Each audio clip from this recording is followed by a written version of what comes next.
Good morning.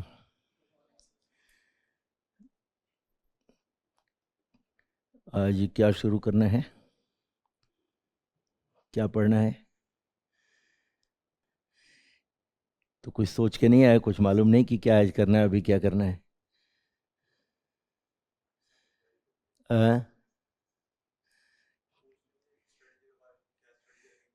क्या study करनी? आप लोगों को इन्फॉर्मेशन कुछ मिला होगा कि पहले सेशन में क्या होगा, दूसरे सेशन में, ऐसा पूछा बोला गया कुछ? ऐसा नहीं बोला गया? अच्छा। ये तो शायद मालूम होगा कि कैसे तैयारी करनी है ना? इसी के बारे में बातचीत करनी है ना, कि कैसे तैयारी करनी है। अच्छा, तो सभी ग्रेजुएट हो गए हैं या होने वाले हैं? सभी हो गए हैं? होने वाले हैं? आप हो गए हैं? अच्छा। यूपीएससी का सिलेबस देखा है किसी ने आप लोगों में से? आपने देखा है? हाँ, अच्छा। हाँ बताएं। हाँ, कोई घबराइए नहीं, मैं तो बातचीत कर रहा हूँ, कुछ प्रश्न थोड़ी पूछ रहा हूँ। हाँ, प्री और मेंस में कितने एग्ज़ाम होते हैं? ठीक है। अच्छा, आपने देखा है? अच्छा। तो अभी जो ये सेशन होगा, इस सेशन में पेपर 2, 4 पेपर होते हैं ना मेंस में, जीएस के। तो उसमें एक पेपर 2 है। आपके मुंह में कुछ है? हाँ, क्लास में ये अलाउ नहीं होता है। हाँ, तो उसको हटा दो। हाँ, ये सब परमिसिबल नहीं है क्लास में, ठीक है? एक पेपर 2 होता है। पेपर 2 में 4 विषय हैं। उसमें एक है संविधान और राज्य व्यवस्था, दूसरा है अभिशासन, तीसरा है अंतर्राष्ट्रीय संबंध, और चौथा है सामाजिक न्याय। तो इन चारों में से जो 2 भाग है, ठीक है ना, यानी कि एक भाग, माफ कीजिएगा, यानी कि संविधान और राज्य व्यवस्था, इसको कैसे तैयार करना है, हम लोग 1 घंटे में इसकी चर्चा करेंगे, ठीक है ना?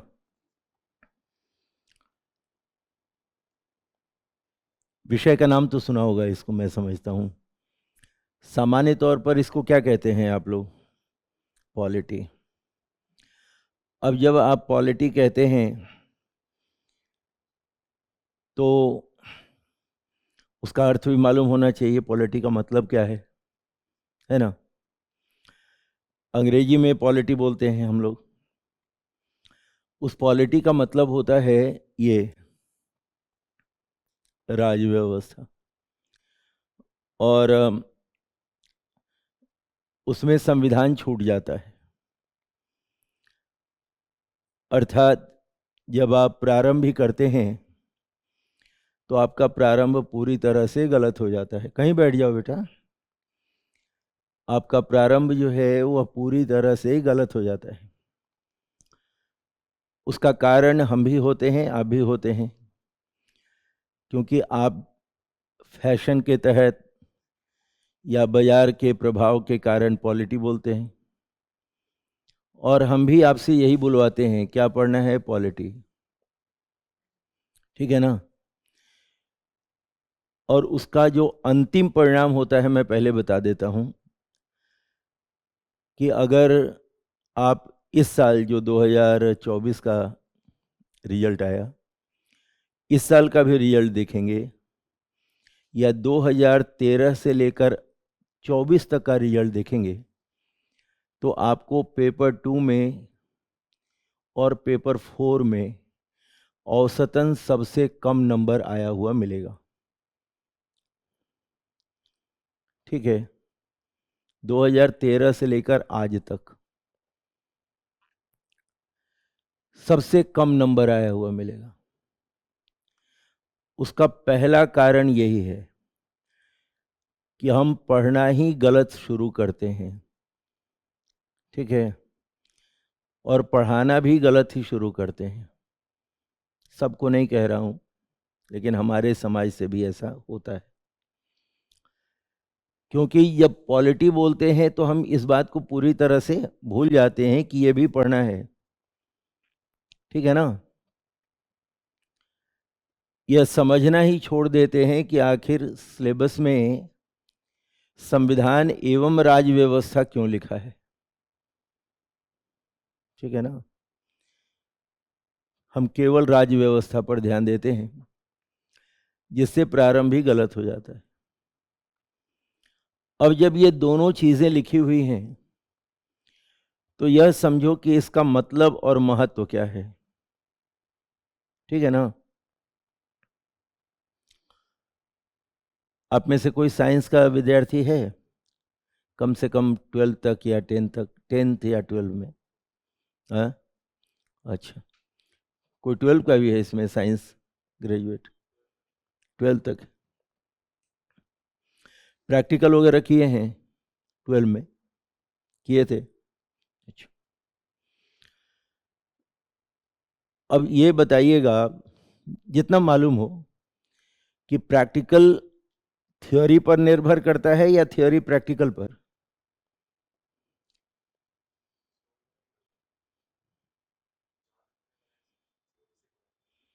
थ्योरी पर प्रैक्टिकल निर्भर करता है, प्रैक्टिकल पर थ्योरी तो नहीं। पूछ रहा हूं। अच्छा, आप लोग भी बताइए जो नहीं पढ़े हैं, पहले थ्योरी पढ़ाया जाता होगा या पहले प्रैक्टिकल कराया जाता होगा? थ्योरी पढ़ाया जाता होगा, ये तो स्वाभाविक है ना। अब सोचिए कि अगर थ्योरी बढ़िया नहीं है तो प्रैक्टिकल बढ़िया होने की संभावना कम है कि ज़्यादा? कम है ना। अगर थ्योरी बढ़िया नहीं है तो प्रैक्टिकल के खराब होने की संभावना ज़्यादा है ना। और थ्योरी बहुत बढ़िया हो तो प्रैक्टिकल भी बहुत बढ़िया होगा, ये तय है क्या? ऐसा भी हाँ नहीं किया जा सकता, बहुत बढ़िया, ऐसा भी नहीं किया जा सकता। इसका मतलब कि दोनों अच्छा कब होगा? जब एक दूसरे का संबंध होगा। नहीं, ठीक उसी तरह से ये संविधान भी जो है ना, यह थ्योरी है, और थ्योरी को समझते हैं या रटते हैं? समझते हैं। तो संविधान को समझने की आवश्यकता है। ठीक है। अब आप में से कितने लोगों ने भारत का संविधान देखा है? देखो, कोई बात नहीं, नीचे कर लो हाथ। तो हम लोग, मैं केवल परिस्थितियां सामने रखूंगा, कोई रॉकेट साइंस नहीं बताने आया हूं। अब देखो, इस उम्र तक हमने संविधान देखा भी नहीं है। पढ़ने की तो बात छोड़ो, ये बंद कीजिए, भीतर का दिख रहा है। ये सब क्लास का डिकोरम है हमारे, खुले कपड़े में नहीं आते हैं यहाँ। तो अभी तक हमने संविधान देखा भी नहीं है, और हम लोग तैयारी करेंगे तो थोड़ा मेहनत करनी पड़ेगी ना संविधान को समझने में। और यदि हम संविधान को नहीं समझेंगे तो राज व्यवस्था को समझना कठिन होगा ना, ठीक है ना। तो राज व्यवस्था पहले पढ़नी होती है या पहले संविधान? पहले संविधान पढ़ना होता है। और सिलेबस में भी क्या पहले लिखा गया? संविधान। हाँ, बहुत अच्छा बेटा, पहले संविधान लिखा गया और तब राज व्यवस्था। लेकिन हम लोग जब पढ़ने आते हैं तो क्या बोलते हैं, क्या पढ़ने आए हैं? राज व्यवस्था।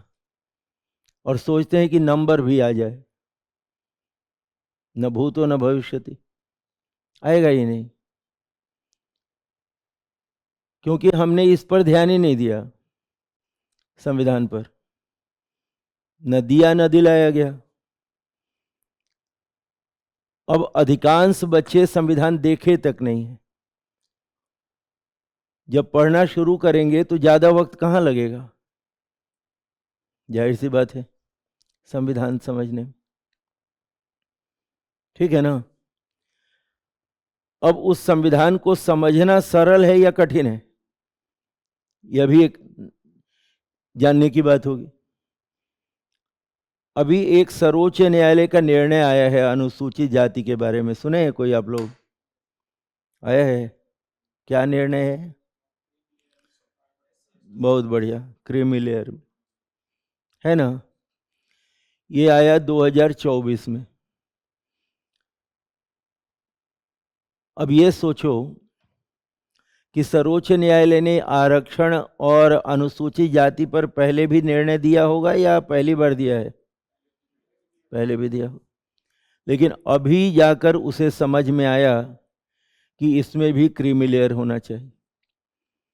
यानी न्यायपालिका भी अभी संविधान को क्या कर रही है, समझ रही है। 75 साल में उसने भी संविधान को पूरा नहीं समझा है, और हम अपने आप को मास्टर समझ लेते हैं कि हमें तो सब आता है, जबकि न्यायपालिका को भी समझना पड़ रहा है। इसका मतलब कि हमें समझने में मेहनत करनी पड़ेगी, है ना। पहले तो मानसिकता ही ठीक की जाए, समझने में मेहनत करनी पड़ेगी, है ना। एक दूसरी चीज, तब मैं इस पर आऊंगा, कि अगर मैं यहां पर मान लो लिखूं आरक्षण,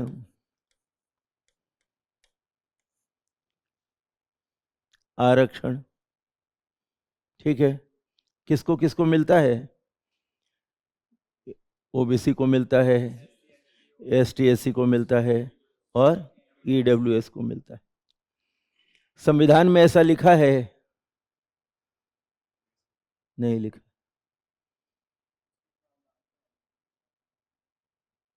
एक एक करके आगे बढ़ेंगे बेटा। हमने पूछा लिखा है?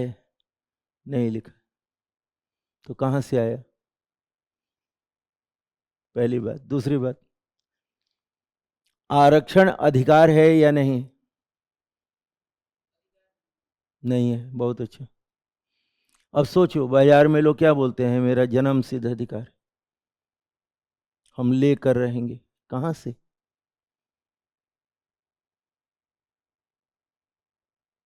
सोचो, तनाव उत्पन्न हो जाएगा ना। पहले अभी तक बाजार में सोचा था, सुना था कि मेरा अधिकार है, संसद में भी लोग बोल देते हैं अधिकार है, नहीं, लेकिन संविधान में तो कहीं लिखा ही नहीं है कि आपका अधिकार है। वह तो राज्य देना चाहे तो दे, न देना चाहे तो न दे। कितना देना चाहे वो भी वो तय करेंगे, आप नहीं तय कर सकते, हम नहीं तय कर सकते, है ना। और नहीं यह लिखा हुआ है कि ओबीसी को दो, नहीं यह लिखा हुआ है ईडब्ल्यूएस को दो, ऐसा लिखा हुआ है? नहीं, यह लिखा हुआ है कि अनुसूचित जाति और जनजाति को 2 दिया जा सकता है। अब जैसे ही सकता वाली बात आएगी उसकी व्याख्या होगी, है ना। अब व्याख्या समय के साथ क्या होती है, बदल जाती है। तो संविधान की व्याख्या भी समय के साथ क्या होगी। इसका मतलब कि 1950 में जो संविधान लागू हुआ और जो व्याख्या हुई, कोई बात नहीं, नीचे गिर गया बेटा। 1950 में जो संविधान लागू हुआ और जो व्याख्या हुई, वही व्याख्या 2024 में भी हो या कोई जरूरी है क्या, नहीं जरूरी है। तो व्याख्या में जो बदलाव आ रहा है वह हमें पता कैसे चलेगा। व्याख्या में जो बदलाव आ रहा है वह हमें कैसे पता चलेगा। जैसे अभी 2024 में निर्णय आया ना सर्वोच्च न्यायालय का, सही आया गलत आया वो अलग बात है, लेकिन जो निर्णय आया तो ये पहली बार तो नहीं आया, पहले भी कुछ आया होगा। हो सकता है आप में से सबको मालूम ना हो, केवल मैं अभी अपनी जगह पर पहुंचने के लिए उदाहरण दे रहा हूं कि 2004 में एक चिनैया बनाम आंध्र प्रदेश का केस था। ठीक है, केवल जानकारी दे रहा हूं, कोई समझ की बात नहीं है ये ज़्यादा। और उसमें कहा गया था कि अनुसूचित जाति का कोई उपवर्गीकरण नहीं होगा। 2020 में एक केस था दविंदर सिंह का, पंजाब का है, उसमें कहा गया होगा। ठीक है, अब उसी को चुनौती मिली थी तो 2024 में है।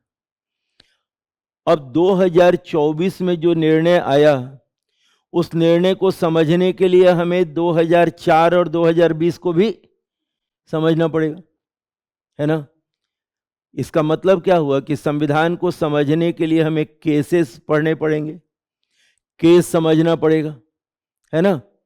अब केस पढ़ने और समझने का क्या मतलब है, प्रश्न के लिहाज से मैं बता देता हूं, फिर विषय के लिहाज से भी बताऊंगा। अभी अगर आप 2018 से, विशेष तौर पर 2018 से यूपीएससी का प्रश्न पत्र देखोगे, 23 तक की बात कर रहा हूं, तो 2 तरह के प्रश्न आपको मिल रहे हैं।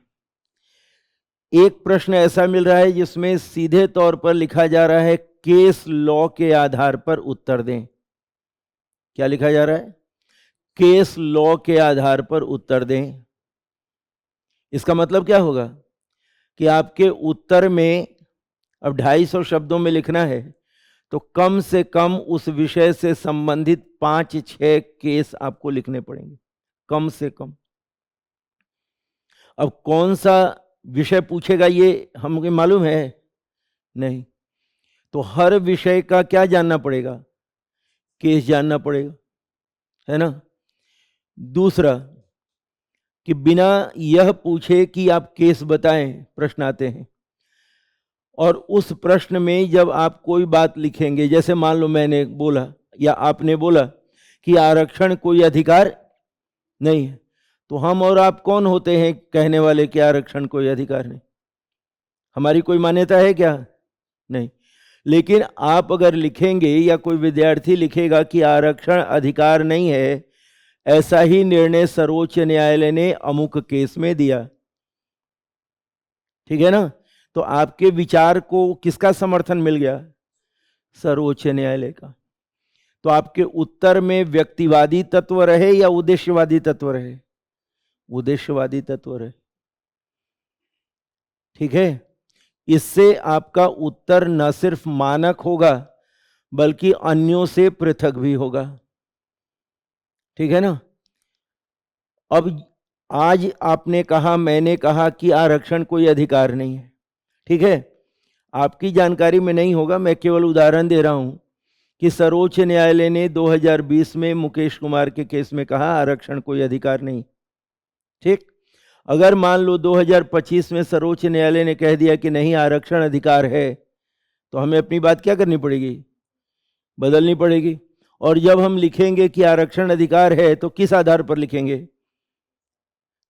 अब लिखना पड़ेगा हालांकि सर्वोच्च न्यायालय ने 2020 में निर्णय दिया था कि आरक्षण अधिकार नहीं है, परंतु नवीनतम केस में अपने पुराने निर्णय को बदलते हुए सर्वोच्च न्यायालय ने यह स्पष्ट किया है कि आरक्षण अब एक अधिकार है, ऐसे लिखना पड़ेगा। तो हर हालत में संविधान पढ़ने के समय हमें क्या पढ़ना पड़ेगा? केस पढ़ना पड़ेगा, ठीक है ना।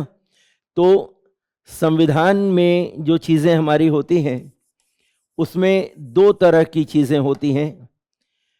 एक तो होता है इसका सैद्धांतिक पक्ष, ठीक है ना, सैद्धांतिक पक्ष, ठीक। और दूसरा होता है इसका तार्किक पक्ष। ये तार्किक पक्ष, इसमें क्या शामिल करेंगे हम? रैशनैलिटी कहां से आएगी? जब सर्वोच्च न्यायालय के निर्णय की चर्चा करेंगे तो यहां पर आ जाएगा न्यायपालिका का निर्णय।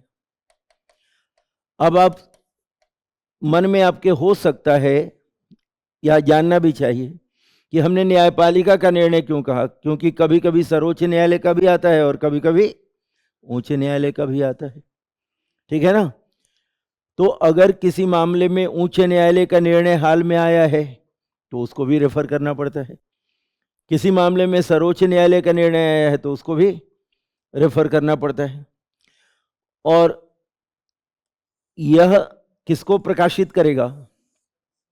सैद्धांतिक पक्ष को, ठीक है ना। अब सैद्धांतिक पक्ष को जब हम समझना शुरू करेंगे तो यहां से क्या क्या पढ़ना शुरू करेंगे? देखिए, सबसे पहले तो संविधान जानना चाहेंगे, नहीं? संविधान जानना चाहेंगे ना। तो यहां पर सबसे पहला मुद्दा आएगा कि संविधान। अब संविधान जब पढ़ना शुरू करोगे तो एक लेमैन की तरह सोचो कि संविधान में क्या पढ़ोगे। मान लो कि हमें कुछ भी नहीं पता है तो हमें संविधान में क्या पढ़ना शुरू करना चाहिए? मौलिक अधिकार। अच्छा, आपके मित्र ने कहा मौलिक अधिकार, गलत नहीं कह रहे हो, ये कह रहे हैं प्रीएम्बल यानी प्रस्तावना, ठीक है ना। अब मैं पूरी तरह से स्पष्ट कर दे रहा हूं कि इन दोनों में से कोई गलत नहीं बोल रहा है, क्योंकि आप वातावरण के प्रभाव से प्रभावित हैं, इसलिए आप गलत नहीं हैं। हम लोग यही समझते हैं कि मौलिक अधिकार सबसे इंपॉर्टेंट है, उसको जान लो। थोड़ा सा बारीक अध्ययन हुआ होगा तो इन्होंने कहा प्रस्तावना जान लो। अब आपको मालूम होगा कि भारत की वर्तमान सरकार ने एनसीईआरटी से प्रस्तावना को निकाल दिया,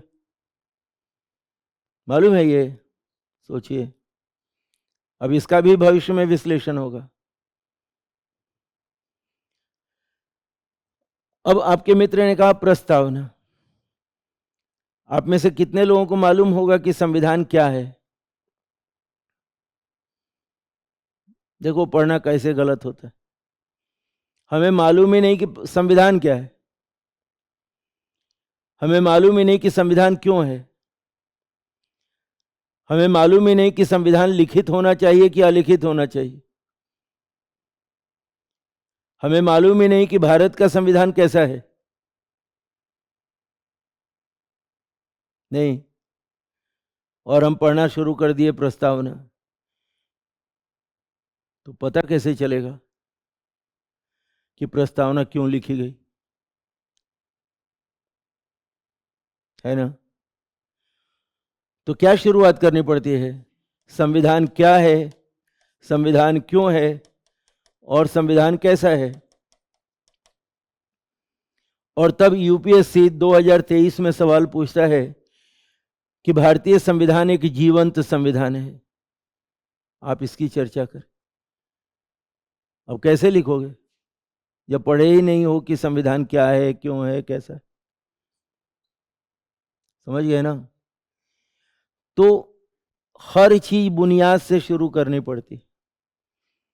संविधान क्या है, क्यों है, कैसा है, भारत का संविधान कैसा है, उसकी क्या विशेषता है, उसकी क्या आलोचना की जाती है, हकीकत क्या है, ये सारी चीज पढ़नी पड़ती है।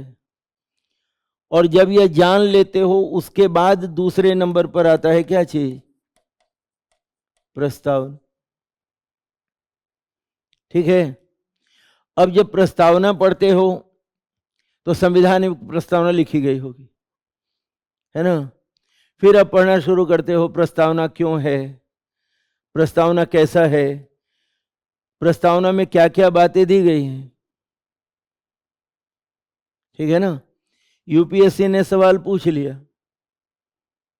कि भारतीय संविधान की प्रस्तावना सभी समस्याओं के समाधान की कुंजी है।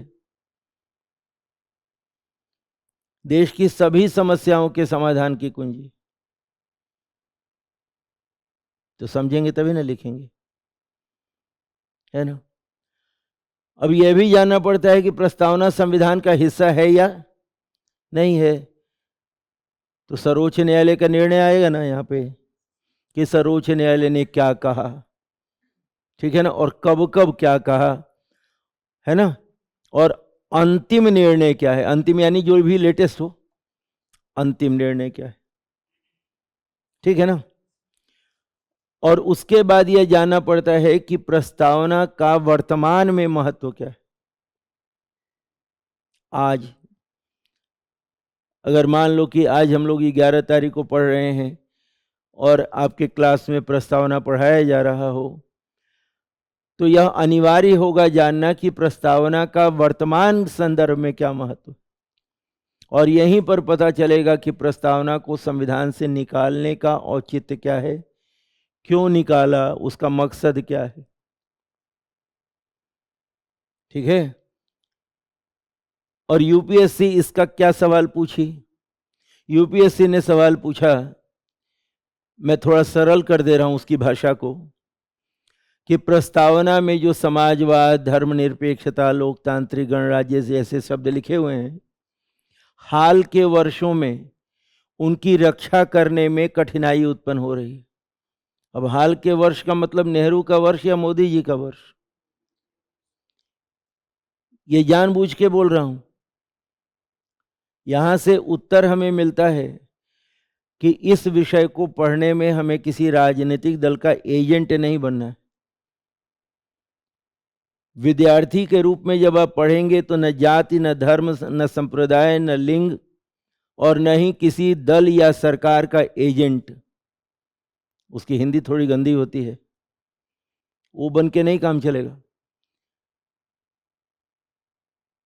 अगर पूछ रहा है कि हाल के वर्षों में क्या समस्या है, तो आपको बताना पड़ेगा कि किस तरह से निजीकरण हो रहा है, किस तरह से धर्मनिरपेक्षता को खतरा हो रहा है। ठीक है ना? और उसमें भी मान लीजिए कि ये विपक्ष के लोग हैं, मान लेने को कह रहा हूं, तो ये बोलना शुरू कर देंगे कि सब खतरे में ही है। और ये पक्ष वाले हैं तो बोलेंगे कुछ भी खतरा में नहीं है, भारत तो विश्व महाशक्ति क्या क्या और गुरु बनने जा रहा है। दोनों में से कोई सही है? नहीं। अगर आपको समर्थन भी करना है तो तथ्य के आधार पर, विरोध भी करना है तो तथ्य के आधार पर। आप एजेंट के रूप में, बार बार बोल रहा हूं, आप एजेंट के रूप में तर्क नहीं दे सकते। महागुरु बन गया, कैसे बन गया ये तो नहीं पता। इधर वाला बोल दिया कुछ नहीं, सब बेड़ा गर्क हो गया, कैसे? नहीं, हो गया बस। दोनों ही गलत है ना? तो उनके प्रभाव से प्रभावित होकर हम क्लास में नहीं बैठ सकते, ना परीक्षा देंगे। अगर देंगे तो फिर समझ सकते हैं क्या नंबर मिलने वाला है। ठीक है ना? अब प्रस्तावना से आगे बढ़ेंगे तो अब आपको मिलेगा मौलिक अधिकार। अब मौलिक अधिकार जैसे ही पढ़ेंगे, नागरिक शब्द का इस्तेमाल होगा, है ना? नागरिक कौन है? अगर मैं आपसे पूछूं कि आप भारत के नागरिक हैं, आप बोलेंगे हाँ, बोलेंगे ना? अगर मैं बोलूं कोई दस्तावेज दिखाओ जिससे सिद्ध हो कि नागरिक हो, आप में से है किसी के पास दस्तावेज? बोलो। कुछ तो ये भी डर रहे होंगे पता नहीं कौन सा दस्तावेज दिखाने को बोल रहा है ना? है ना हकीकत? अगर मैं आपसे कहूं कि पासपोर्ट दिखाना पड़ेगा तो है? सबके पास सबने बनवाया है? नहीं। अब सर्वोच्च न्यायालय ने कहा कि नागरिकता की सिर्फ और केवल सिर्फ एक ही पहचान है, पासपोर्ट। बाकी कोई भी दस्तावेज आपकी नागरिकता का पहचान नहीं है, उसको सिद्ध नहीं करता। अब सोचो, टेंशन हो गया ना?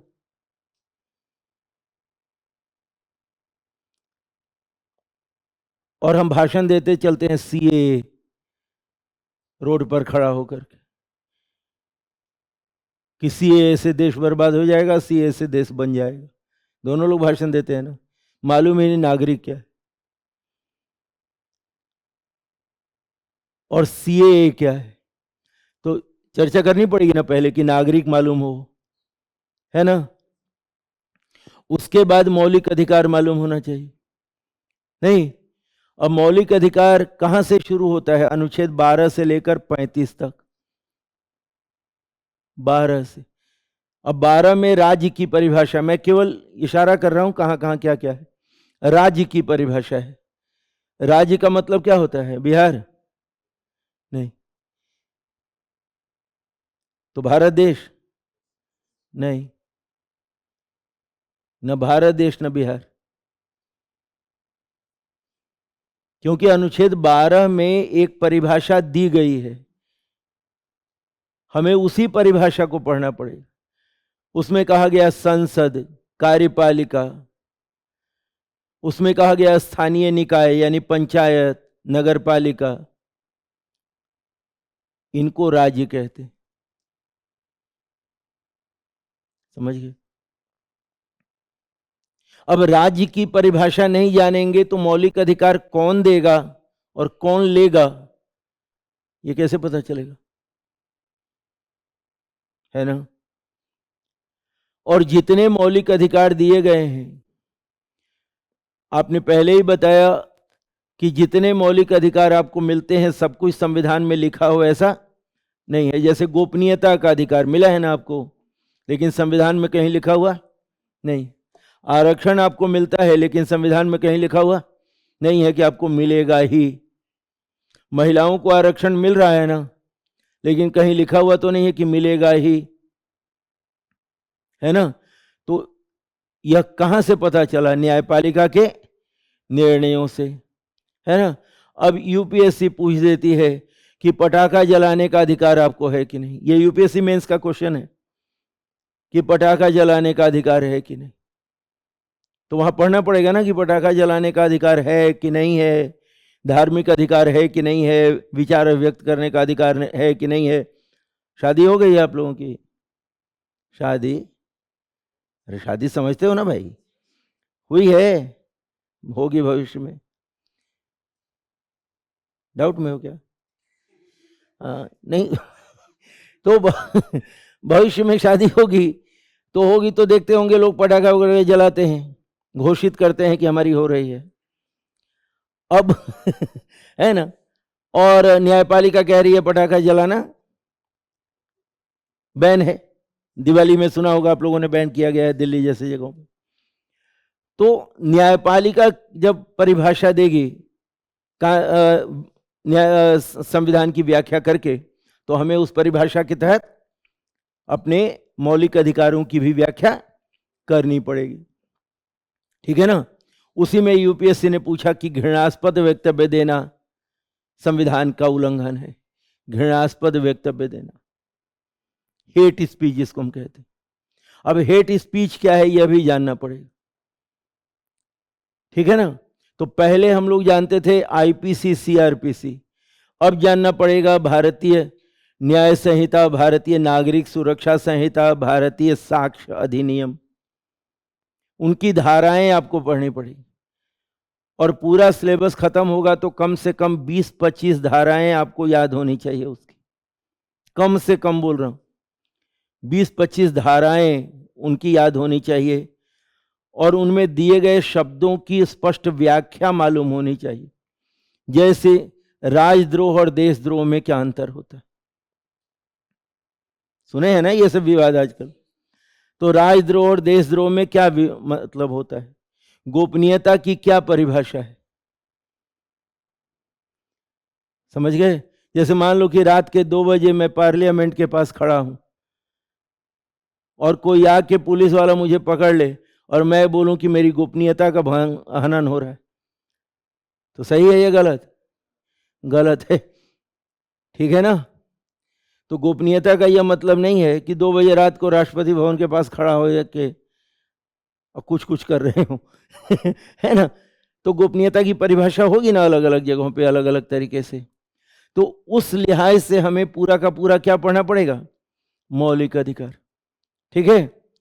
अब उसका एक और उदाहरण देता हूं कि मौलिक अधिकार में अभी आपने देखा कि इलाहाबाद उच्च न्यायालय ने निर्णय दिया कि धर्मांतरण करना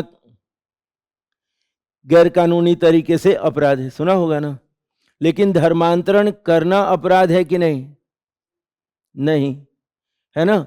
तो अनुच्छेद 25 में जहां धार्मिक स्वतंत्रता है, वहां से कैसे यह अधिकार मिलता है कि आप धर्म परिवर्तन करें? कैसे अधिकार मिलता है? जैसे इनका धर्म क्या है, संभवतः अभी मैं देख के बता सकता हूं, संभवतः, है ना? घबराना नहीं है। लेकिन ये अंदर से भी वही हो कोई जरूरी है नहीं है, क्योंकि धर्म यहां बांधने से, यहां लगाने से या ये पहनने से नहीं होता। धर्म तो सोचने से होता है कि आप किस धर्म के हैं। तब लिखा रहता है अंतःकरण की स्वतंत्रता, यानी वो आप तय करेंगे कि आपका धर्म क्या है। मैं कैसे जानूंगा मेरा आपका धर्म क्या है? समझ रहे हैं ना? तो इन चीजों को पढ़ना पड़ता है, ये लिखा हुआ नहीं है, इन चीजों को पढ़ना पड़ता है, ठीक है ना? लिखा हुआ है देह व्यापार नहीं होना चाहिए, लेकिन सर्वोच्च न्यायालय ने 2022 में निर्णय दिया कि वेश्यावृत्ति का पेशा जो है कानूनी रूप से मान्य है। समझ रहे हैं? अब यूपीएससी पूछ सकती है कि आप क्या इस बात से सहमत हैं कि वेश्यावृत्ति भारत में एक पेशा के रूप में मान्यता प्राप्त हो? अब आपको उत्तर देना पड़ेगा कि वेश्यावृत्ति के समर्थन में क्या पॉइंट है, वेश्यावृत्ति के विरोध में क्या पॉइंट। उसी तरह से आरक्षण जारी रहना चाहिए कि नहीं, आरक्षण के पक्ष में मत दीजिए, आरक्षण के विपक्ष में मत दीजिए। तो ये जो अध्ययन होगा ये स्थितिक होगा या गतिशील होगा? गतिशील होगा, ठीक है ना? उसके बाद क्या आता है? नीति निर्देशक तत्व। अब नीति निर्देशक तत्व क्या है? आप में से अगर कुछ लोग पढ़े हो तो बताया जाता होगा कि ये मौलिक अधिकार से अलग है, बताया गया होगा कभी, अगर कभी पढ़े हो आप लोग, बताया जाता है मौलिक अधिकार से ये अलग है। लेकिन संविधान सभा ने क्या कहा कि दोनों ही अधिकार है। एक अधिकार तुरंत दिया गया, एक अधिकार बाद में दिया गया। आप लोगों को जो बचपन में अधिकार था उसमें अभी जो अधिकार है वो सब थे? नहीं थे ना? दिए जा सकते थे? नहीं दिए जा सकते, स्वाभाविक है, नहीं दिए जा सकते थे, संभव नहीं था ना। लेकिन समय के साथ दिया गया ना, है ना? अब जो अधिकार आपको दिए गए वह अधिकार देना कब संभव हुआ? जब वैसी परिस्थिति हमने विकसित कर ली, परिपक्वता बढ़ा दी। तो नीति निर्देशक तत्व कब लागू हो सकता है? जब परिपक्वता बढ़े, ठीक है ना? और 26 जनवरी 1950 को उतनी परिपक्वता तो नहीं थी कि इनको हम लागू कर दें। उसका भी उदाहरण देता हूं कि सांस लेने का अधिकार तो दिया गया, 21 एक अनुच्छेद है प्राण की स्वतंत्र, लेकिन शुद्ध वायु मिले ये कहां लिखा गया? नीति निर्देशक तत्व में, क्योंकि वो तत्काल प्रभाव से तो दिया जा सकता है, शुद्ध वायु तत्काल नहीं मिल सकता, उसके लिए समय लगेगा। उसका एक और उदाहरण दे देता हूं। आप लोग भोजन करते हो ना? हाँ, नहीं, सब नहीं बोला, तुमको लगा डाउट होगी, सब करता है। अब अगर बोलूं कि आप लोग WHO के मानकता के अनुसार भोजन करते हो? नहीं करते हो ना? तो भोजन करना प्राथमिकता है या WHO के अनुसार भोजन करना प्राथमिकता है, लेकिन प्रयास क्या करना चाहिए मानकता के अनुसार। तो मानकता कहां पर लिखी जाएगी? DPSP। ठीक है, समझ में आई? तो हमारा साध्य क्या है? साध्य समझते हो? एंड, अंत में जो प्राप्त करना है वो क्या है? नीति निर्देशक तत्व। ठीक है ना? और तब मिनर्वा मिल का एक केस आएगा, उसमें सर्वोच्च न्यायालय कहता है कि ये तो साध्य है, साधन है ये। अब सोचो, साध्य महत्वपूर्ण होता है कि साधन? साध्य महत्वपूर्ण होता है। ये पता कैसे चलेगा? जब हम सर्वोच्च न्यायालय के निर्णय पढ़ेंगे। और सर्वोच्च न्यायालय ने कहा कि मौलिक अधिकार और नीति निर्देशकता तो मिल करके भारतीय संविधान की आत्मा और अंतरात्मा है। समझ गए? हम लोग क्या रटते हैं? अंबेडकर ने कहा अनुच्छेद 32 आत्मा है, पढ़ते हैं ना, सुने होंगे आप लोग में से कोई। तो किस तरह से मुद्दे बदल रहे हैं यह पढ़ना पड़ता है। इस अप्रोच के साथ आपको पढ़ना पड़ता है, इस दृष्टिकोण के साथ आपको पढ़ना पड़ता है। रटना नहीं पड़ेगा, पढ़ना पड़ेगा। उसके बाद देखिए अगला कदम होगा, अगला आप लोग सुने होंगे कि यहां पर मौलिक कर्तव्य होगा। अब यही लोग नहीं समझते हैं कि मौलिक कर्तव्य यहां क्यों लिखा। अधिकार के पहले भी लिख सकता था, अधिकार के बाद भी लिख सकता था, नीति निर्देशक तत्व के बाद में ही क्यों लिखा? कोई तो कारण होगा कि ऐसे ही जगह दिखा तो लिख दिया, ऐसा तो नहीं हो। हम हार्डली कारण जानने का प्रयास करते हैं कि क्यों ऐसा लिखा गया। उसका भी एक उदाहरण दे देता हूं, और हाथ जोड़ के निवेदन करता हूं अदरवाइज मत लीजिएगा, केवल उदाहरण दे रहा हूं। और मेरा उदाहरण कोई किताब से नहीं होता है, क्लास में ही पर्याप्त उदाहरण रहते। जब आप क्लास में आते हो, अब मैंने पहले ही कहा कि एकदम व्यवहारिक रूप से लीजिएगा, समझने के मकसद से। कितने बजे से क्लास था? सभी आए 10 बजे? नहीं। अब अपने अधिकार का दुरुपयोग किया तब क्या बताना पड़ेगा? कर्तव्य। अगर आप अपने अधिकार का सही इस्तेमाल करते तो कर्तव्य बताने की जरूरत नहीं पड़ती। ठीक है ना? पहले तो अधिकार ही दिया गया ना, कर्तव्य तो नहीं बताया गया। लेकिन जब आप विलंब से आते हो या अपने अधिकारों का दुरुपयोग करने लगते हो, तब क्या बताना पड़ता है? कर्तव्य। तब अभी भी एक प्रश्न आपके मन में होगा कि ये कर्तव्य तो तब यहां लिख देते, ठीक है ना? लेकिन नहीं, ये कर्तव्य यहां क्यों लिखा गया? क्योंकि आपको बताया जाए कि आपका अधिकार था 10 बजे आ जाना, और मेरे लिए यह काम बताया गया था कि आप यहां से काम शुरू करके परिस्थिति उत्पन्न करें, और मेरे इस काम में आपने व्यवधान डाला क्योंकि आपके आने से डिस्टरबेंस हुई, तो कर्तव्य बताना पड़ा, ताकि आपको मालूम हो जाए कि आपका अधिकार क्या है और मेरे लिए क्या उम्मीद करते हो कि मैं काम करूं। ये क्या है? राज्य से उम्मीद है कि आप ये काम करो, तो मैं जो काम कर रहा हूं उसमें आप बाधा डाल रहे हो, आपका ये अधिकार नहीं है, इसलिए आपको क्या देना पड़ा? हमें कर्तव्य देना पड़ा। समझ रहे हैं? और तब क्या पढ़ोगे? ऐतिहासिक धरोहरों की रक्षा करो। अगर करते तो क्यों लिखा जाता? महिलाओं की इज्जत करो, अपनी मां की, अपनी बहन की, अपनी बेटी की, अपनी बीवी की।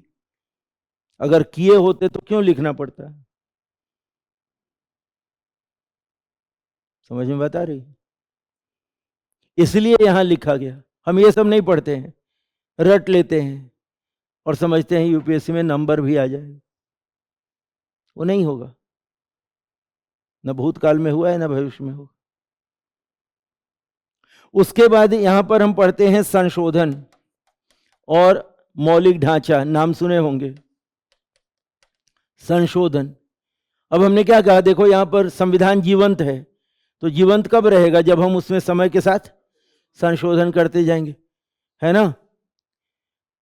और मौलिक ढांचा की जरूरत है।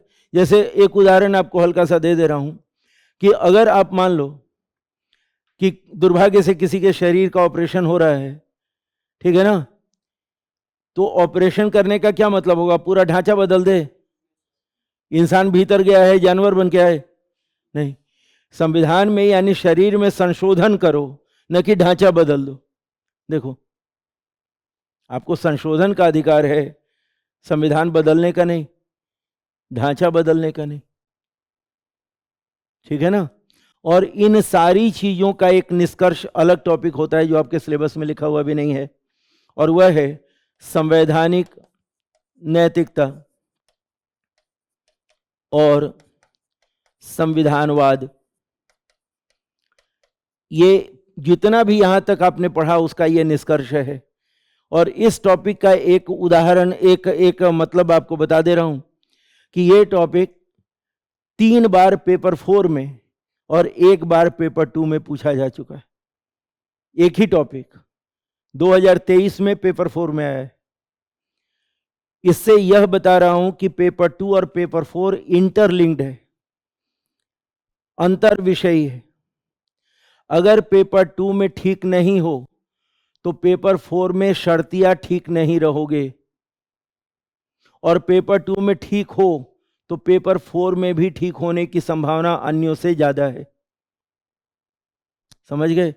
इसलिए आप अगर इंटरनेट पे देखोगे 2013 से 23 तक, तो जिनको पेपर 2 में खराब नंबर आते हैं अक्सर उनको पेपर 4 में भी खराब नंबर आते हैं। और ये सब इंटरनेट पे उपलब्ध है, मैं नहीं बोल रहा हूं, 2013 से 2023 तक का इंटरनेट पे देख लोगे, ठीक। अब ये जितने भी यहां पर आए संविधान में बातें, है ना, इन्हीं बातों को लागू करने के लिए हमारे देश में क्या आएगी, ये जितनी भी चीजें अपने देखी इनको लागू करना होगा ना। कौन लागू करेगा, बोलो, खुल के बोलो। लागू करने के लिए आएगी क्या चीज, व्यवस्था, है ना। और उसी व्यवस्था को कौन सी व्यवस्था बोलते हैं। अब देखो, ये मालूम ही ना हो कि क्या लागू करना है और हमने पढ़ना शुरू कर दिया कार्यपालिका, विधायिका, न्यायपालिका, पता ही नहीं है किस काम के लिए। समझ गए। अब यहां पर आएगा काम। अब सोचो कि राज्य व्यवस्था पढ़ने में कम समय लगेगा या ज्यादा, कम समय लगेगा। और अगर ये नहीं पढ़ोगे तो इसमें समय कितना लगेगा उसकी संभावना भी नहीं है, क्योंकि कभी नहीं पूरा होगा, कभी भी नहीं। और इसमें क्या क्या पढ़ना होता है, कार्यपालिका, विधायिका और न्यायपालिका, यही पढ़ना होता है ना, है ना। अब कार्यपालिका पढ़ेंगे तो आपके सिलेबस में लिखा हुआ होगा विभिन्न देशों के साथ तुलनात्मक अध्ययन, अगर सिलेबस आपने देखा है तो जब भारत की कार्यपालिका पढ़ेंगे तो अमेरिका से, ब्रिटेन से, फ्रांस से तुलना कर देंगे यहीं पर, ठीक है ना। अब उसमें भी स्मार्ट स्टडी कैसे होगी, अभी देखो अमेरिका में राष्ट्रपति का चुनाव हो रहा है तो भारत के राष्ट्रपति से तुलना कर देंगे, फ्रांस में चुनाव हो रहा है तो फ्रांस के राष्ट्रपति से तुलना कर देंगे, ब्रिटेन में चुनाव हुआ है तो भारत के प्रधानमंत्री का ब्रिटेन के प्रधानमंत्री से तुलना कर देंगे, है ना। यूपीएससी का क्वेश्चन भी देखोगे ऐसे ही आता है। अब कार्यपालिका जहां पढ़ा वहीं पर तुलनात्मक अध्ययन कर दिया, जब विधायिका पढ़ा तो अमेरिका से तुलना कर दिया, फ्रांस से तुलना कर दिया, ब्रिटेन से तुलना कर दिया। न्यायपालिका पढ़ा तो अमेरिका से तुलना कर दिया, ब्रिटेन से तुलना कर दिया, फ्रांस से तुलना कर दिया, ठीक है ना। और इन तीनों का व्यवहारिक पक्ष पढ़ना है। व्यवहारिक पक्ष का मतलब कि संसद से जो उम्मीद है क्या संसद वो भूमिका निभा रही है, समझ रहे हो। अब उसको कैसे पढ़ना पड़ेगा, पिछली जो संसद है, मैं एक एक उदाहरण देकर आगे बढ़ रहा हूं। पिछली जो संसद है वह संसद 1952 के बाद सबसे कम समय की बैठक वाली संसद है। 5 साल में कितने दिन होंगे औसतन? 1600 से ज्यादा होंगे ना। अब 1600 दिन में अगर 300 दिन भी बैठक ना चले तो सोचिए कैसी संसद है। समझ रहे हैं? ये पिछली संसद का हाल है। और पिछली संसद में 100 से ज्यादा विधेयक लगभग 18 मिनट के बहस में पास हो गए। सोचिए, यानी बिना बहस के ही विधेयक पास। ये पहली बार हुआ है कि एक विधेयक को जेपीसी में भेजना पड़ गया। अभी सुने होंगे कल परसों ही, क्योंकि समर्थन देने वाले ने भी इसका विरोध कर दिया है। और तब प्रश्न पूछा जाता है कि भारत की कार्यपालिका लोकतांत्रिक अधिनायकवाद की ओर जा रही है और भारत की विधायिका भारत की कार्यपालिका पर नियंत्रण स्थापित नहीं कर पा रही है। 2021-22 में 2 सवाल पूछ दिए गए यूपीएससी में मेंस में कि विधायिका अपना काम नहीं कर पा रही है। समझ रहे हैं? अभी आप लोग सुन रहे होंगे कि माइक बंद करने की एक बहुत बड़ी घटना है ना चल रही। अभी क्या कहा गया है कि इसको न्यायपालिका में चुनौती दी जा रही है। अब क्या कहते हुए कि अगर माइक बंद करते हो तो आप अपने प्रतिनिधि, जो आपके प्रतिनिधि हैं, आप उन्हें सुनने के अधिकार से वंचित हो जाते हो। इसका मतलब कि अनुच्छेद 19 का उल्लंघन हो रहा है और अध्यक्ष अब कटघरे में खड़ा होंगे अगर माइक बंद हुआ तो। ये हालात उत्पन्न हो रहे हैं। हाँ, ये सब हालात उत्पन्न हो रहे हैं। तो ये सब पढ़ना पड़ेगा जब आप विधायिका पढ़ें। जब आप न्यायपालिका पढ़ेंगे तो आपको यह पढ़ना पड़ेगा कि न्यायपालिका में कॉलेजियम ठीक है कि गलत है, न्यायपालिका इतना विलंब से निर्णय क्यों दे रही है, न्यायपालिका पर लोगों का भरोसा ऊपर हो रहा है कि नीचे हो रहा है? नीचे हो रहा है। तो क्यों नीचे हो रहा है? न्यायाधीशों पर विश्वास कम क्यों हो रहा है? अभी 2 दिन पहले भारत के मुख्य न्यायाधीश ने कहा कि सेवानिवृत्ति के बाद न्यायाधीश को सीधे राजनीति में प्रवेश नहीं करना चाहिए। अभी 2 दिन पहले ही सर्वोच्च न्यायालय के न्यायाधीश ने। क्यों नहीं होना चाहिए? क्योंकि अगर आप कल तक न्यायाधीश थे और आज हमारे दल में आ गए तो कैसे भरोसा करूं कि आपका निर्णय निष्पक्ष था? इसका मतलब कि न्यायपालिका तो राजनीति का शिकार हो गई। बात समझ गए? तो इस तरह से यानी देखो, हर चीज गतिशील है ना। अगर न्यायपालिका निष्पक्ष नहीं रहेगी तो आपके मौलिक अधिकार की रक्षा हो पाएगी? नहीं हो पाएगी। नीति निर्देशक तत्वों को लागू करने के लिए सरकार को पर दबाव बनेगा? नहीं बन पाएगा। तो ये कैसे काम करें उसका दर्शन कहां पर है, उसका सिद्धांत कहां पर है? यहां पर। और उसके बाद आपको क्या पढ़ना पड़ता है? संघ राज्य संबंध। ये संबंध किस आधार पर होगा? संविधान के आधार पर, है ना। जब आप संबंध पढ़ोगे तो यहीं पर आपको क्या मिलेगा? आपातकाल, क्योंकि प्रभाव पड़ेगा ना, आपातकाल मिलेगा। और उसके बाद आप पढ़ोगे स्थानीय निकाय, क्योंकि 3 स्तर है ना, संघ राज्य और स्थानीय निकाय, है ना। अब जब स्थानीय निकाय पढ़ोगे तो यहां पर इसी पेपर का एक अगला टॉपिक हो जाता है, उसको जोड़ना पड़ता है। और वह टॉपिक क्या है?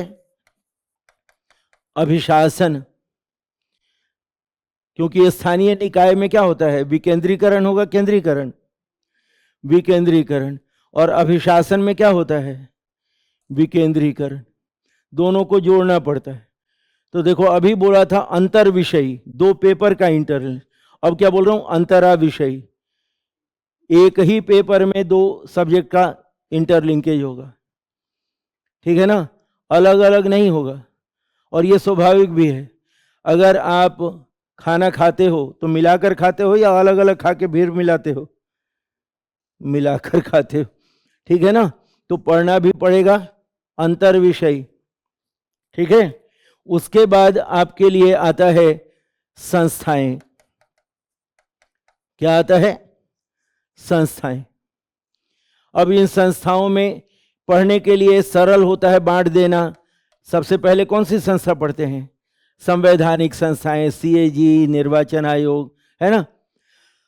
अब जब सीएजी, निर्वाचन आयोग ये सब पढ़ते हैं तो इसका मतलब ये नहीं कि सीएजी कौन है, सीएजी कैसे बनता है, सीएजी का काम क्या है, बल्कि यह पढ़ते हैं कि उसकी भारत के राज व्यवस्था में भूमिका क्या है, निर्वाचन आयोग की भूमिका क्या है। अभी देख रहे हैं ना, विवाद सब उत्पन्न हो रहा है, 5 करोड़ वोट बढ़ गए, सुन रहे होंगे आप लोग, ये सब ये आरोप अभी हैं। 5 करोड़ वोट बढ़ गए हैं, जिससे कि 79 चुनाव प्रभावित हुए, 79 सीटों पर। यह न्यायपालिका में जा चुका है मामला, कोई किसी राजनीतिक दल का वक्तव्य नहीं है। एडीआर एक संस्था है जो कि इलेक्टोरल बॉन्ड का चुनाव, इलेक्टोरल बॉन्ड का जो केस है वो लड़ी थी और जीती थी। उसी ने न्यायपालिका में केस किया है कि 5 करोड़ वोट बढ़े हैं, जिससे 79 सीट पर प्रभाव पड़ा है। अब उसकी जांच पड़ताल होगी और इलेक्शन कमीशन को नोटिस जारी कर दिया गया है। समझ रहे हैं? तो निर्वाचन आयोग विवाद में है, अब वो पढ़ना पड़ेगा। अभी आपने सुना होगा चुनाव के दौरान ही ईवीएम पर निर्णय आया था सर्वोच्च न्यायालय का, उसके पहले इलेक्टोरल बॉन्ड पर निर्णय आया था। तो वो सारी चीजें हमें यहाँ पर पढ़नी पड़ेंगी। और संवैधानिक संस्था के बाद हमें क्या पढ़ना पड़ेगा? संविधिक संस्था। संविधिक का क्या मतलब होता है? जो संसद के कानून से बनाया गया हो, ठीक है ना। जैसे एनएचआरसी नाम सुने हैं, राष्ट्रीय मानवाधिकार आयोग, है ना, या फिर केंद्रीय सतर्कता आयोग, ये सब नाम सुने होंगे आप लोग। सीवीसी, केंद्रीय सतर्कता आयोग, राष्ट्रीय महिला आयोग, है ना। ऐसी संस्थाओं का अध्ययन यहाँ करना पड़ेगा। और उसके बाद होता है अर्ध न्यायिक संस्था। अर्ध न्यायिक का मतलब क्या होता है? जैसे जो ट्रिब्यूनल होते हैं, सरल भाषा में समझ लीजिए, जो ट्रिब्यूनल यानी न्यायाधिकरण, जैसे राष्ट्रीय हरित न्यायाधिकरण, जैसे केंद्रीय प्रशासनिक न्यायाधिकरण, कैट सुने होंगे आप लोग। तो इन चीज़ों का यहाँ पर अध्ययन करना पड़ता है। और जब अध्ययन करेंगे तो क्या होगा कि इनका भी गठन किस मकसद से किया गया है कि संविधान की बातों को लागू करें, है ना। तो अगर हमें संविधान मालूम है तो हमें मालूम होगा कि ये संस्थाएं बनी है तो इनका भी वही मकसद है ना। तो इधर जो पढ़ेंगे उसको हमें किससे लिंक करना होगा? और ये स्थितिक है या गतिशील है? गतिशील है। तो जाहिर सी बात है इसके व्यवहार में भी समय के साथ क्या होगा? ये स्थितिक है, गतिशील है, क्योंकि हमेशा इसकी व्याख्या क्या होती जा रही है। तो जैसे जैसे व्याख्या बदलेगी वैसे वैसे, ठीक है ना।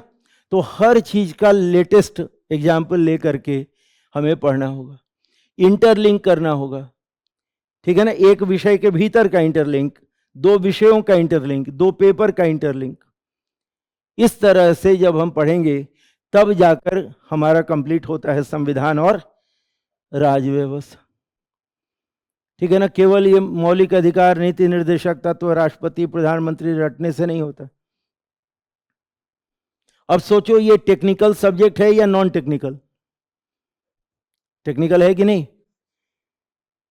हम लोगों को ऐसा लगता है कि अरे इसमें क्या है, हम तो जन्मजात राजनीतिज्ञ हैं, राष्ट्रपति प्रधानमंत्री तो रोज करते रहते है कि नहीं। और मैंने पहले ही बताया कि 2013 से लेकर 2023 तक सबसे कम नंबर पेपर 2 और पेपर 4 में ही आते हैं। और रिपीट कर दे रहा हूं, मैं नहीं बोल रहा हूं, आप देख लेना नेट पे जाके, सब लिखा हुआ है ना। तो एक तो एजेंट नहीं बनना है, इस तरह से पढ़ना है। जब भी कोई अपना विचार देना है तो उसमें तथ्य देने हैं, है ना, न्यायपालिका के निर्णय देने हैं ताकि वह संतुष्ट हो सके, पुष्ट हो सके। हमारा विचार मैं बोल दूं कि यह गलत है तो कैसे गलत है? कोई भी प्रश्न पूछेगा ना। लेकिन अगर मैं बोल दूं कि यह निर्णय आया है, इस तरह का विचार आया है, तो तर्क मिलेगा ना। ठीक, बात क्लियर हुई? कर पा रहा हूं क्लियर? अब इसके बाद आप लोगों के मन में एक बात रहती है कि क्या पढ़ा जाए, है ना। कैसे पढ़ा जाए ये तो बता दिया ना, पूरा सिलेबस आपके सामने रख दिया। अब क्या पढ़ा जाए, वो किताब वगैरह के बारे में आप लोग जानना चाहते नहीं? जानना चाहते हो? कि कौन सी किताब पढ़ी है? हाँ, कौन सी पढ़नी चाहिए? हाँ, ये सबसे बड़ा कठिन सवाल हमारे लिए होता है। इन्होंने एक गाइड का नाम बोला है। अगर 3 अंकों की सबसे छोटी संख्या प्राप्त करना चाहते हो मेंस में, तो उस गाइड को हाथ भी नहीं लगाना। कठोरतम भाषा में बोल रहा हूं, रिकॉर्ड भी हो रहा है। 3 अंकों की न्यूनतम संख्या भी अगर लाना चाहते हो तो गाइड को हाथ मत लगाना। और अगर 2019 से 23 तक का प्रारंभिक परीक्षा का प्रश्न पत्र देख लोगे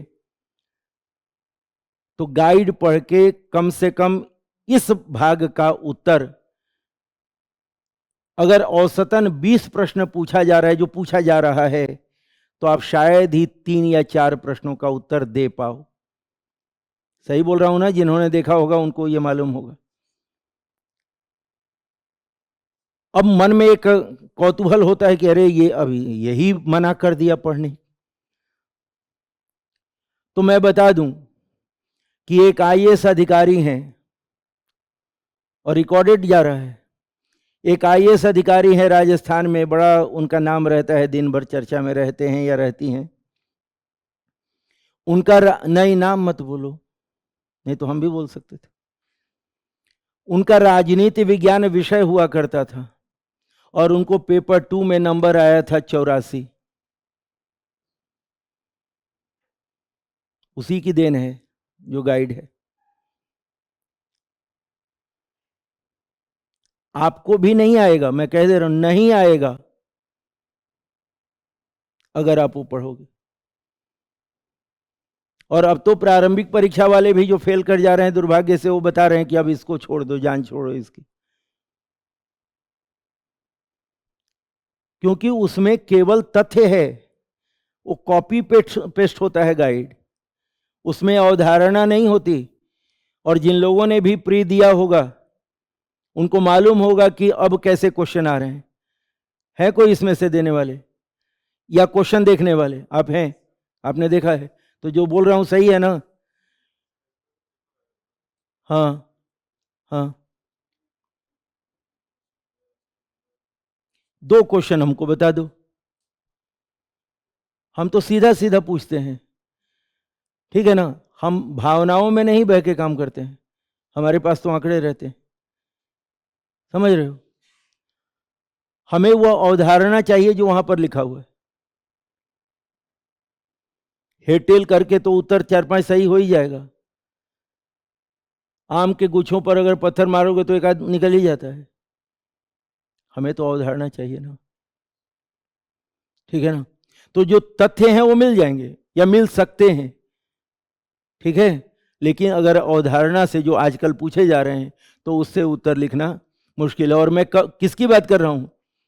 मैं कह रहा हूं कि 100 से ऊपर लाना है तो 100 तक तो आ जाएगा। और 100 अगर नंबर आता है तो कितना परसेंट हुआ? 40%। अगर पेपर 2 में 100 नंबर आया तो कितना परसेंट हुआ? 40%। ये सम्मानजनक है 40%? आप आगे पढ़ोगे, और केवल आपके मुंह पे नहीं बोल रहा हूं, हम लोग क्लास में हमेशा 130 प्लस का लेकर चलते हैं। ये मेरे पिछले 6 साल पहले का भी वीडियो देखोगे तो यही मिलेगा, 130 प्लस। और ये भी कोई बहुत ज्यादा नंबर नहीं है, कितना है? 50% से थोड़ा सा ज्यादा। तो इतना लाने के लिए आपको कुछ मूल चीजें पढ़नी पड़ेगी, ठीक है ना? मैं रिपीट कर दे रहा हूं, 100 नंबर तक उससे भी आ सकता है, क्योंकि वो भी तो किताबी है ना, उसमें थोड़ी भूगोल लिखा होगा। लेकिन उसमें क्या लिखा हुआ है? तथ्य लिखा हुआ है, ठीक है। उसका भी एक उदाहरण ले लो। यूपीएससी ने सवाल पूछा, एक बार अध्यक्ष सर्वदा अध्यक्ष, वंस स्पीकर ऑलवेज स्पीकर। मिलेगा गाइड में, नहीं मिले। लेकिन अध्यक्ष मिलेगा कि नहीं? मिलेगा। अध्यक्ष का काम मिलेगा कि नहीं? मिलेगा। मिलेगा ना। और 10 साल में अध्यक्ष का काम पूछा गया है? नहीं। तो गाइड कब पढ़नी चाहिए? जब कहीं से भी कुछ न मिल रहा हो तो क्या पढ़ लेंगे हम, क्योंकि छोड़ना तो उचित नहीं है ना। या समय नहीं है तो रिवीजन करने के लिए क्या करेंगे? गाइड पढ़ लें। तो हर चीज कहीं ना कहीं जरूरत की हो जाती है। फटा पुराना चप्पल भी काम आता है कि नहीं आता है? आता है ना। तो हमने कहा कि गाइड आपको टच नहीं करना है जब क्या लाना है, अन्यथा 84 नंबर भी तो आए हैं ना। ये तो तथ्य है ना, ये तो मैं नहीं बोल रहा हूं ना कुछ, ये तो तथ्य। तो आपको चीजें ध्यान से समझनी है, ध्यान से पढ़नी है, ठीक।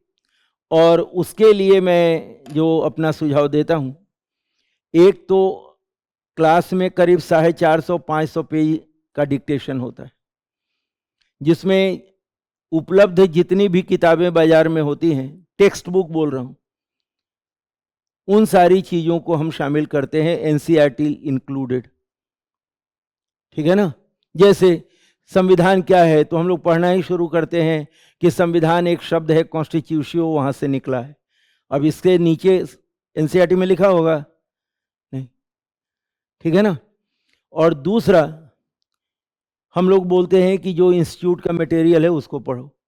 क्यों पढ़ो? इसलिए नहीं कि इंस्टीट्यूट का प्रचार होगा। और देखो कितनी कठोरता से मैं बोल रहा हूं जब सब रिकॉर्ड हो रहा है, कि प्रचार करने के लिए नहीं बोलते। उसका सीधा तर्क यह है कि जो इंस्टीट्यूट का मटेरियल तैयार करते हैं, आपको क्या नहीं लगता है कि वो उस गाइड को भी देखते होंगे? देखते होंगे ना। तो जाहिर सी बात है कि उसकी भी सारी बातें मटेरियल में होंगी, स्वाभाविक सी बात है। और मटेरियल हमेशा क्या होता है? अपडेट होता है। तो आप उसको क्यों पढ़ेंगे? ठीक है ना। ये तो स्वाभाविक है ना कि मटेरियल तैयार करने वाला उसको भी देखता होगा, क्योंकि वो तो मैं नहीं हूं ना। वो तो समझता होगा ना कि बच्चे उसको भी पढ़ते हैं। तो अपना मटेरियल ठीक करने के लिए, मैं एकदम खुले तौर पे आपसे बात कर रहा हूँ, कि अपना मटेरियल ठीक करने के लिए तो उसको भी शामिल करता होगा ना। नहीं करेगा तो पढ़ेगा कोई? नहीं पढ़ेगा, है ना। तो आप उस मटेरियल को देखिए, इससे उससे तो बेहतर है, पैसा भी बचेगा और हर साल अपडेट भी होता है। और कहीं गलती हुई तो आप खड़े पकड़ सकते हो ना कि आपके मटेरियल में ऐसे लिखा हुआ है। लेकिन अगर गाइड में कुछ लिखा हुआ है तो आप मुझे पकड़ सकते हैं? नहीं। मटेरियल बेशक हम तैयार करें ना करें, लेकिन आप पूछ सकते हो ना कि आपका मटेरियल ये बोल रहा है, ठीक है ना। तो बस 3 चीजें। एक भारत का संविधान, ठीक है, एक भारत का संविधान जिसमें अनुच्छेद सब लिखे हुए हैं आर्टिकल वाइज। दूसरा इंस्टीट्यूट का मटेरियल। और तीसरा हम लोग क्लास नोट्स बोलते हैं, ठीक है। अगर कोई किताब खरीदनी है तो आप डीडी बसु तो सभी को मालूम होगा, नहीं, लेकिन हिंदी में उसकी भाषा थोड़ी कठिन है। तो एक किताब आती है बीके शर्मा की, ब्रिज किशोर शर्मा। ये भारत सरकार के विधि मंत्रालय के सचिव थे, अब नहीं है, मृत्यु हो गई। इन्होंने डीडी बसु की ही किताब को बहुत सरल भाषा में लिख दी है, और उसके एक एक शब्द आपको इसमें मिलेंगे, लेकिन भाषा सरल होगी, ठीक। तो इतनी ही चीजों के साथ हमें पढ़ना होता है, ठीक है ना। अब जब पढ़ाई शुरू होगी तो उस समय कैसे लिखा जाएगा, क्या किया जाएगा, ये सब बातचीत होती है ना। लेकिन कैसे तैयारी करनी है हमने आपके साथ वो साझा किया। अगर कोई मन में सवाल हो तो पूछ लो। हाँ, इन्होंने कहा कि जो अवधारणात्मक प्रश्न होते हैं उनको टैकल कैसे करना होता है। अब सोचो, प्रश्न कब आता है? जब अवधारणा स्पष्ट हो। जैसे ही अवधारणा स्पष्ट हो जाएगी, अपने आप पता चल जाएगा कि प्रश्न कैसे लिखते। एक तो हमारे यहाँ फैशन है, फैशन ये है कि पढ़ने आते हैं और पढ़ना शुरू करते हैं तो बोल देते हैं प्रीवियस ईयर क्वेश्चन देखो, अरे, वो प्रीवियस ईयर का क्वेश्चन सिलेबस शुरू होने के पहले आया था कि बाद में? और आप कब देख रहे हो और सोच रहे हो कि हम बना भी लें? तो यूपीएससी पे लानत है कि ऐसा क्वेश्चन पूछ दी। तो फैशन नहीं करना है, पहले क्या करना है? पढ़ना है, न कि क्वेश्चन बनाना। हर एक एक कदम आगे बढ़ाते, है ना? सचिन तेंदुलकर कभी पूछा होगा शतक कैसे बनाना है? कभी पूछेगा नहीं। तो अप्रोच बदलिए, और इसी को बोलते हैं, बहुत बड़ी भाषा देते हैं, प्रोफेशनल बनना। यानी एक एक कदम आगे बढ़ी। कभी अगर घर बनाने वाले को देखोगे, वो पूछता है कि लिंटर कब डलेगा? नहीं, पहले वो किस पर ध्यान देता है? नींव पर। और आप क्या पूछ रहे हैं? प्रश्न पर। पहले इसको तो समझो, है ना? तो बिना किसी दिखावे के, ड्रामेटिक नहीं बनना है, ड्रामाबाजी नहीं है कि हम यूपीएससी की तैयारी कर रहे हैं तो कुछ अलग हूं। अलग होने में नमूना भी हो सकते हैं। तो हमें अलग भी बनना है तो व्यवहारिक तरीके से अलग बनना है ना? और अपनी जड़ को मजबूत करना है, न कि पत्ते को। हमारा जड़ मजबूत होगा तो पत्ता भी मजबूत होगा। हम लिखेंगे कब? जब नहीं, हम लिखेंगे तब जबकि पढ़ के समझेंगे। अब सुनते होंगे बहुत लोग बोलते हैं बहुत पढ़ा था लिख नहीं पाए। कैसे लिखोगे? समझ के लिखना होता है ना, है ना? तो पहले पढ़ना है, पढ़ के समझना है, और तब लिखना है। आप देखो ना, एक चिट्ठी लिखो अपने मित्र को, 1 घंटा लगता है, कैसे लिखें? नहीं होता है कि नहीं होता है? फिर लिखने में मन में आता है अरे जो लिखना था वो ठीक से नहीं लिखा। ऐसा होता है कि नहीं होता? तो यूपीएससी का क्वेश्चन कैसे लिख लोगे 1 ही मिनट में, बिना पढ़े बिना समझे, है ना? तो इसीलिए कोई भी इधर उधर वाली बात नहीं, साधारण तरीके से आगे बढ़ो। ठीक है ना? उत्तर अपने आप मिलने लगेगा, पहले पढ़ो तो। ठीक है? तो कोशिश की मैंने सरल रूप में बिना ड्रामाबाजी किए बताने की। नहीं तो भारी भरकम शब्द दिखाने में तो कोई दिक्कत नहीं है, लगेगा कि हाँ बहुत बड़ा बड़ा बोला। लेकिन बड़ा बड़ा बोलने से बड़ा बड़ा हो जाए कोई जरूरी नहीं है ना? तो और कोई सवाल मन में? हाँ बोलो।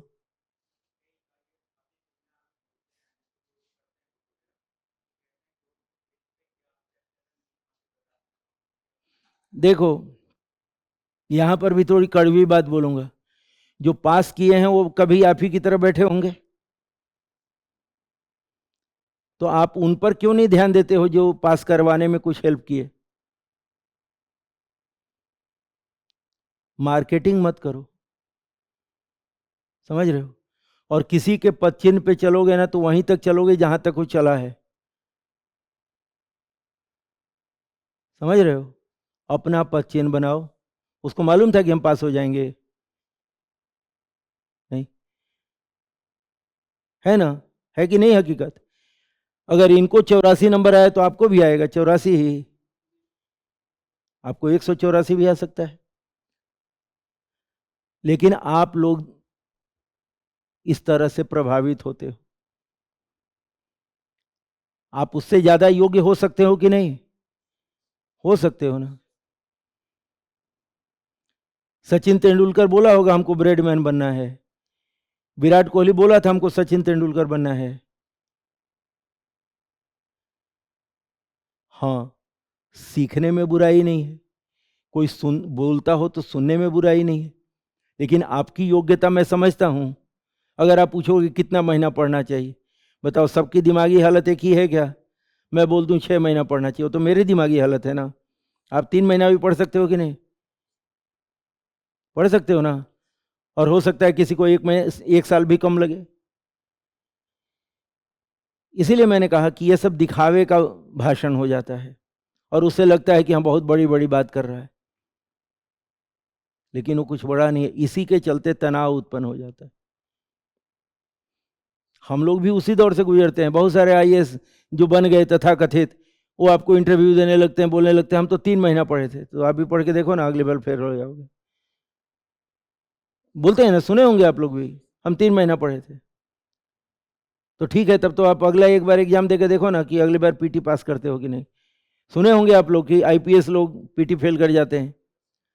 तो इसीलिए बेटा व्यवहारिक बनो, अपनी योग्यता पर विश्वास रखो।